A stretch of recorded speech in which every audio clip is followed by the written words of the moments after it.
আসসালামু আলাইকুম, স্বাগতম জানাচ্ছি বিবিসি নিউজ আন্তর্জাতিক সংবাদে।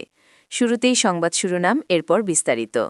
গাজার বোর্ড অফ পিসে যোগদান করছেন যুদ্ধাপরাধী নেতানিয়াহু। উত্তর কোরিয়া বছরে 10 থেকে 20টি পরমাণু যুদ্ধাস্ত্র তৈরি করছে, লি জে মিউং। ট্রাম্পের চাপ বৃদ্ধির মধ্যেই কিউবা সফরের রুশ স্বরাষ্ট্রমন্ত্রী। জাপানের সাবেক প্রধানমন্ত্রী শিনজো আবে হত্যা, বন্দুকধারীর যাবজ্জীবন। দর্শক, এতক্ষণ শুনছিলেন সংবাদ শিরোনাম। এখন বিস্তারিত। আপনি যদি ইসরায়েলের ধ্বংস চান এবং মুসলিমদের পাশে থাকেন, তাহলে ভিডিওতে লাইক করে চ্যানেলটি অবশ্যই সাবস্ক্রাইব করে দিবেন এবং আপনার মূল্যবান মতামত অবশ্যই কমেন্টে লিখে জানিয়ে দিবেন। এখন বিস্তারিত। গাজার বোর্ড অফ পিসে যোগদান করছেন যুদ্ধাপরাধী নেতানিয়াহু। গাজা পরিচালনা ও পুনর্গঠনের জন্য গঠিত বোর্ড অফ পিসে যোগদান করছেন ইসরায়েলের যুদ্ধাপরাধী প্রধানমন্ত্রী বেনিয়ামিন নেতানিয়াহু। বুধবার 21 জানুয়ারি সোশ্যাল মিডিয়ায় এক বার্তায় নেতানিয়াহুর কার্যালয়ে এই তথ্য নিশ্চিত করে। আল জাজিরার খবরে বলা হয়েছে, গাজা পরিচালনা ও পুনর্গঠনের জন্য বোর্ড অফ পিস গঠন করছেন মার্কিন প্রেসিডেন্ট ডোনাল্ড ট্রাম্প। এতে যোগদানের জন্য আঞ্চলিক ও আন্তর্জাতিক বিভিন্ন নেতাকে আহ্বান জানিয়েছেন তিনি। এই তালিকায় রয়েছেন ইসরায়েলের প্রেসিডেন্ট বেনিয়ামিন নেতানিয়াহু। অথচ তার বিরুদ্ধে গাজায় যুদ্ধাপরাধের দায়ে গ্রেফতারি পরোয়ানা জারি করেছে আন্তর্জাতিক অপরাধ আদালত আইসিসি। তবে মার্কিন প্রেসিডেন্ট আইসিসির ওই পরোয়ানার কোনো তোয়াক্কা করেননি। সূত্রটি আরও জানিয়েছে, গাজায় যুদ্ধবিরতির দ্বিতীয় ধাপ বাস্তবায়নের জন্যই মূলত বোর্ড অফ পিস গঠন করা হয়েছে। ধারণা করা হচ্ছে, এর মধ্য দিয়ে ট্রাম্পের নেতৃত্বাধীন বোর্ড একদিকে গাজায় ইসরায়েলের গণহত্যা বন্ধ করার উদ্যোগ নেবে, অন্যদিকে অঞ্চলটির শাসন ক্ষমতা নির্মাণ, আঞ্চলিক সম্পর্ক পুনর্গঠন, বৈদেশিক বিনিয়োগ আকর্ষণ ও বৃহৎ পরিসরে তহবিল সংগ্রহের তদারকি করবে। তবে নেতানিয়াহুর অংশগ্রহণের কারণে বোর্ডের বস্তুনিষ্ঠতা নিয়ে উদ্বেগ সৃষ্টি হয়েছে। ইতোমধ্যে বোর্ডে নেতানিয়াহুর যোগদানের বিষয়ে আপত্তি জানিয়েছে তুরস্ক।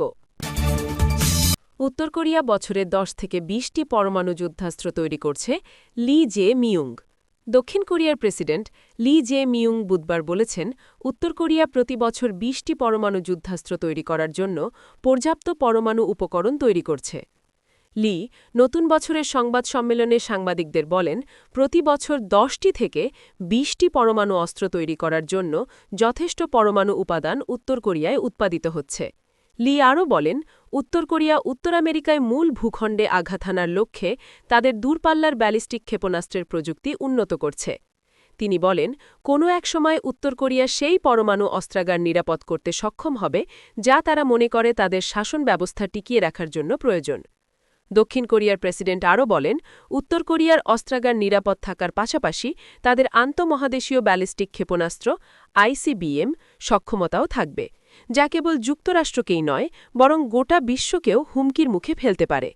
তিনি বলেন, একবার অতিরিক্ত মাত্রা বেড়ে গেলে এটি এর সীমানা পেরিয়ে আন্তর্জাতিক পর্যায়ে ছড়িয়ে পড়বে, তখন একটি বিশ্বব্যাপী বিপদ দেখা দেবে। লি জে মিউং আরও বলেন, উত্তর কোরিয়ার পরমাণু সমস্যা মোকাবিলায় একটি বাস্তববাদী দৃষ্টিভঙ্গির প্রয়োজন ছিল। ট্রাম্পের চাপ বৃদ্ধির মধ্যেই কিউবা সফরে রুশ স্বরাষ্ট্রমন্ত্রী। যুক্তরাষ্ট্রের প্রেসিডেন্ট ডোনাল্ড ট্রাম্প কিউবার ওপর চাপ জোরদার করার প্রেক্ষাপটে রাশিয়ার স্বরাষ্ট্রমন্ত্রী ভ্লাদিমির কোলোকোলসেভ মঙ্গলবার মিত্রদেশ কিউবা সফর শুরু করেছেন। যখন মার্কিন প্রেসিডেন্ট ডোনাল্ড ট্রাম্প সতর্ক করে বলেছেন কিউবার সরকার পতনের দ্বার প্রান্তে, ঠিক সেই সময়ে এই সফরকে হাভালার দীর্ঘদিনের কমিউনিস্ট সরকারের প্রতি রুশের সংহতির বহিঃপ্রকাশ হিসেবে দেখা হচ্ছে। চলতি মাসে ট্রাম্প হাভানাকে একটি চুক্তি করতে আহ্বান জানান। এই চুক্তি না করলে হাভানার পরিণতিও ভেনেজুয়েলার মতো হবে বলে হুঁশিয়ারি দেন তিনি। যদিও চুক্তিটির প্রকৃতি তিনি স্পষ্ট করেননি। গত ৩ জানুয়ারি যুক্তরাষ্ট্রের বাহিনীর বোমা হামলায় ভেনেজুয়েলার নেতা নিকোলাস মাদুরো ক্ষমতাচ্যুত হন এবং ওই অভিযানে বহু মানুষের প্রাণহানি ঘটে। ভেনেজুয়েলা ছিল কিউবার অন্যতম প্রধান মিত্র এবং তেল ও অর্থের গুরুত্বপূর্ণ যোগানদাতা। এখন কিউবার তেল ও অর্থের এই যোগান বন্ধ করার অঙ্গীকার করেছেন ট্রাম্প।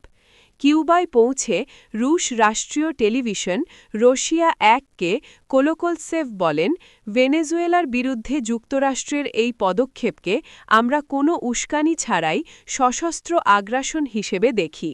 তিনি আরও বলেন, এই ধরনের আগ্রাসন কোনোভাবেই ন্যায্য নয়। এই ঘটনা আবারও প্রমাণ করে যে দেশের বাইরের হুমকি মোকাবিলায় সতর্কতা বাড়ানো এবং ঐক্যবদ্ধভাবে সব ধরনের প্রচেষ্টা নেওয়া জরুরি। হাবানায় রুশ দূতাবাস জানায়, সফরকালে কোলোকলসেভ একাধিক দ্বিপাক্ষিক বৈঠক করবেন। জাপানের সাবেক প্রধানমন্ত্রী শিনজো আবে হত্যা, বন্দুকধারীর যাবজ্জীবন।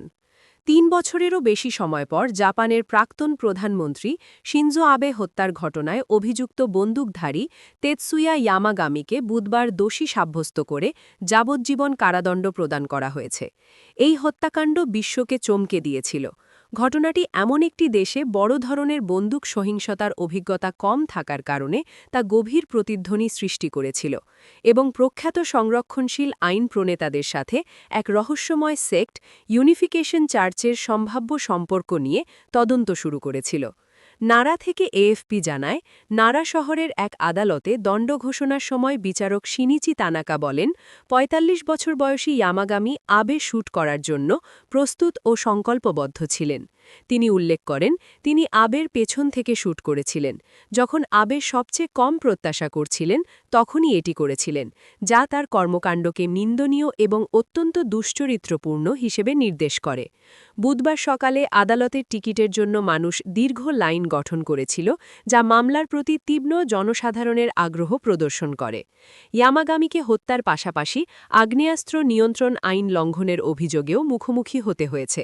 ২০২২ সালের জুলাইয়ে নির্বাচনী প্রচারণা ভাষণকালে নিজ হাতে তৈরি করা একটি বন্দুক ব্যবহার করে জাপানের দীর্ঘ সময়ের প্রধানমন্ত্রীকে হত্যার জন্য তিনি অভিযুক্ত হন।